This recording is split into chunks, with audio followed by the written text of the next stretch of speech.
அப்படின்னா அப்பா அம்மாலாம் தேவனை அறிஞ்சு பக்தியாக இருக்காங்க. இல்லைங்க, நீங்கள் அடுத்த ஜெனரேஷன் எவ்வளோ தூரம் அதை கொண்டு போவீங்க?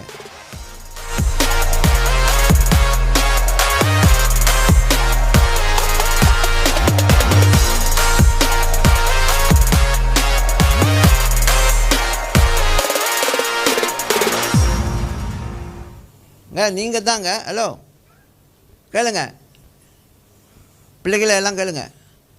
நீங்கள் தான் அடுத்த ஜெனரேஷன்.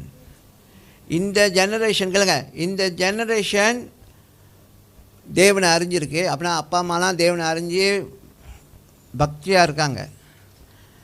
இல்லைங்க, நீங்கள் அடுத்த ஜெனரேஷன் எவ்வளோ தூரம் அதை கொண்டு போவீங்க? எவ்வளோ தூரம் அதை கொண்டு போவீங்க? எவ்வளோ தூரம் அடுத்த லெவலுக்கு அதை கொண்டு போவீங்கன்னு கேட்குறேன். இன்றைக்கே இப்பயே ஃபோன்னால் எல்லா காரியத்தினால நீங்கள் கெட்டு போனீங்கன்னா தேவ ராஜ்யத்தை குறித்து யார் பார்க்க போகிறா? தேவனுடைய காரியங்களை குறித்து யார் செய்ய போகிறா? இங்கிலாந்து, ஸ்காட்லாந்து அந்த மாதிரி சபைகள்லாம் மூட வேண்டிய அவசியம் வரப்போகுது. வேணுமா? ஆண்டவர் பிள்ளைங்கள் அங்கே இல்லை. ஆண்டவர் நம்பி ஆராதிக்க ஒரு கூட்டம் இல்லை. சபைகள்லாம் காலியாச்சு. இப்போ சபைகள்லாம் என்ன செஞ்சிட்டாங்க? கடையாக மாற்றிட்டானுங்க. இது நடக்கணுமா? இது நடக்கணுமா? அதான் வேதம் சொல்லுது, ஒரு நாட்கள் வரும் அப்பொழுது வேத வசனம் பஞ்ச காலமாக மாறிடுமா. பஞ்ச காலம் மாதிரி வேத வசனம் கிடைக்காதான். என்னது?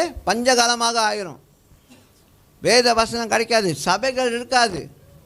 எல்லாரும் அவங்கவுங்க பிஸி ஆயிடுவாங்க. அவங்க வாழ்க்கை, அவங்களுடைய இது வாழ்க்கை உயர்த்தரத்தை நினச்சி சம்பாதிக்கணும் அப்படின்னு சொல்லிட்டு ஞாயிற்றுக்கிழமை எல்லாம் வேலை அது இதுன்னு சொல்லி போய் கடைசியில் என்னாச்சு? சபையே துத்தோ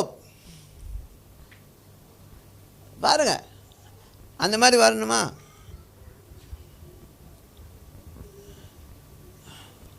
வேத வசனத்துக்கு பெற்றுக்கொள்கிறதுக்கு வாய்ப்பு இல்லாமல் போய் வசனத்தின் பஞ்சகாலம் ஆயிருமா? வேணுமா அந்த மாதிரி? சதான் சொல்கிறேன், கேர்ஃபுல்லாக இருங்க.